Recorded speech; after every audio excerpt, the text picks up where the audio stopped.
This training mission follows the procedures described in the flight manual for the real aircraft, adapted for use with the A-4E of DCS.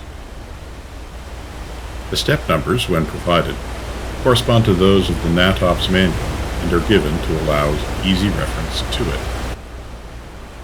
Even though most of the steps of the interior inspection are already preset in DCS, in this training mission you can choose to perform the interior inspection to provide cockpit familiarization to new pilots of the A-4E. You can also choose to skip checks and tests that are non-essential to DCS. The cold start procedure includes the following sections: interior inspection, before starting the engine, post-start checklist.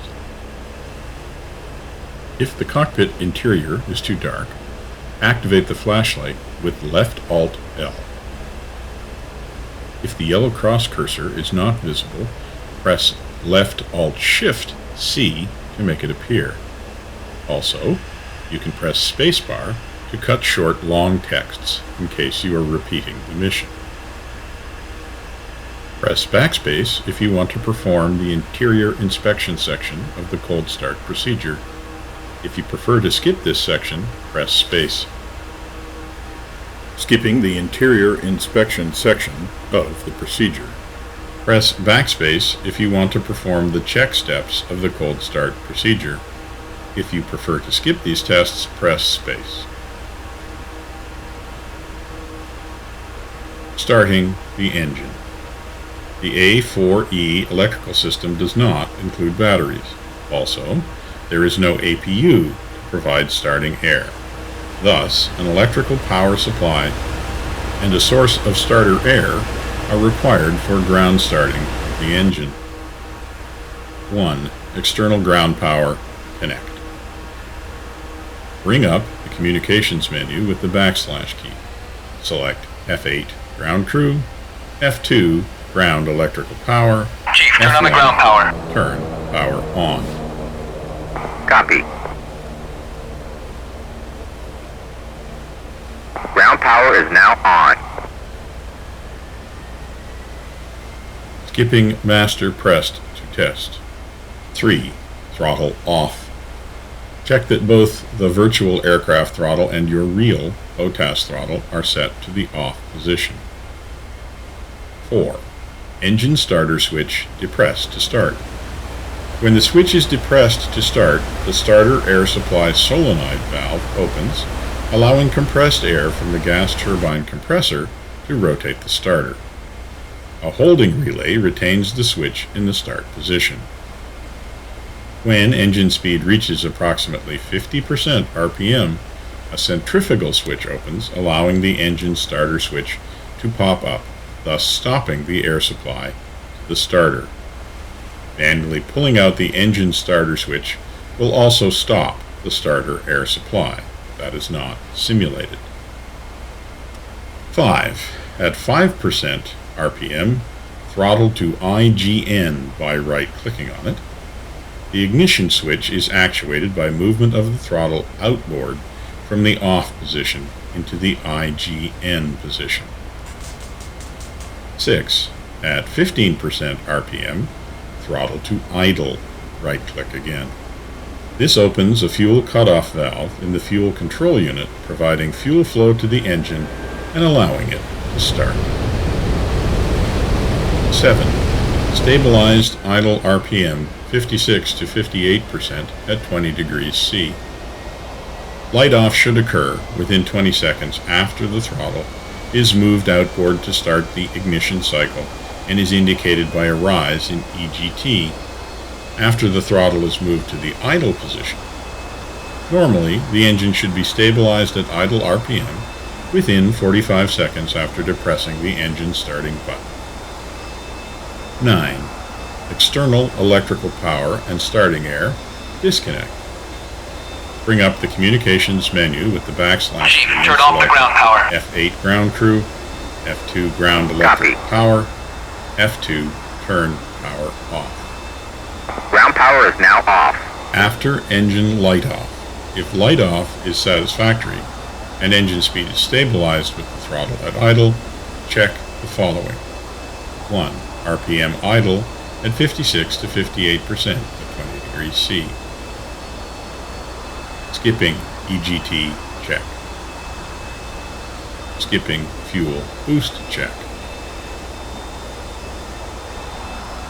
Skipping oil light check. Electronic equipment warm-up.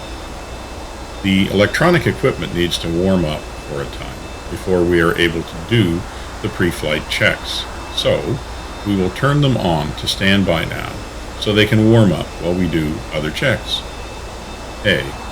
Turn the navigation computer to standby for a 2-minute warm-up. B. Turn the Doppler navigation radar to standby for a 5-minute warm-up. 4. TACAN switch set to receive for a 3-minute warm-up, then set to T/R. 5. AFCS set to standby. The automatic flight control system is designed to provide pilot relief from routine control of the aircraft. The AFCS will maintain heading, altitude, and pitch and bank angles and perform a coordinated turn to a pre-selected heading without the use of the pilot control stick. Placing this switch to standby provides electrical power to the AFCS for warm-up. The system should be in standby mode for at least 90 seconds prior to engaging the stability augmentation switch or the AFCS main engagement switch. Skipping master pressed to test. Skipping fuel check. Skipping oxygen check. 12. Standby ADI. Erect off flag not visible. Just by left click and hold, and then turn the mouse wheel. Skipping navigation computer check. Skipping Doppler radar check. 16. All flight controllers free full travel and proper movement. Move the control stick left to right and front to back, checking that the control surfaces move accordingly. Move the rudder pedals left and right and confirm that the rudder moves accordingly.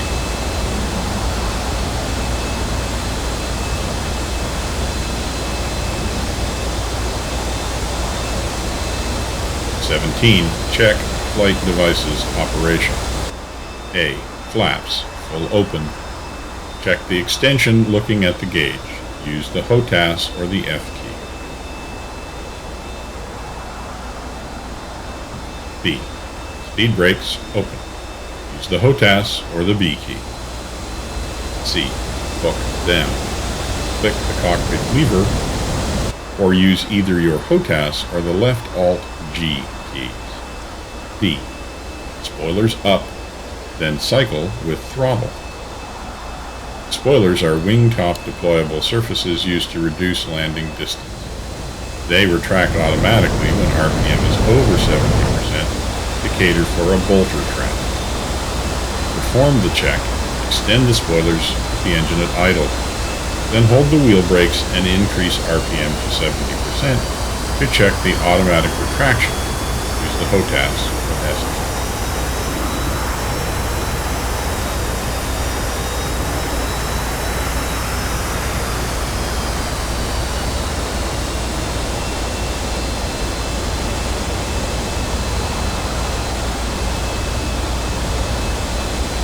Chief, place the wheel chocks. Copy.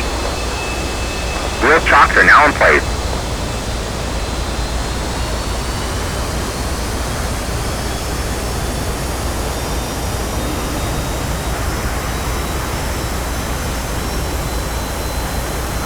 Hey, what are you doing?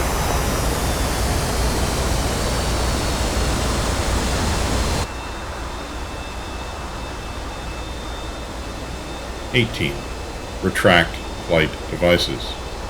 A. Flaps set at 1/2. Check the extension looking at the gauge. Use the HOTAS or the F key. B. Speed brakes closed. Use the HOTAS or B key. C. Hook up. Click on the cockpit lever again, or use either your HOTAS or the left Alt-G keys. D. Spoilers down. Use the HOTAS or S key. 19. Rudder trim. Check and set at 0. Turn the knob while checking the left gauge.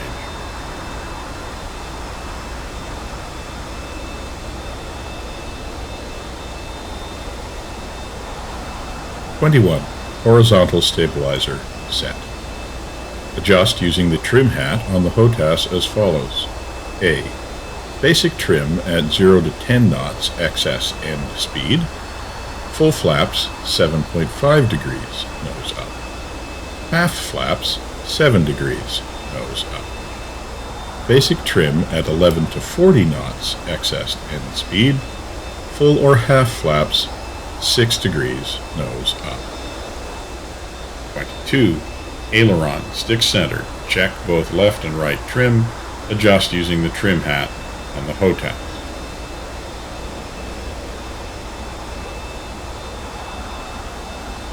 Skipping external fuel tanks check. Congratulations, this concludes the after engine light off section of the carrier cold start procedure. The aircraft is now ready to taxi. You have successfully finished this training mission. On the next mission, we'll learn the taxi and carrier launch procedures. For now, please exit the training by pressing the escape key.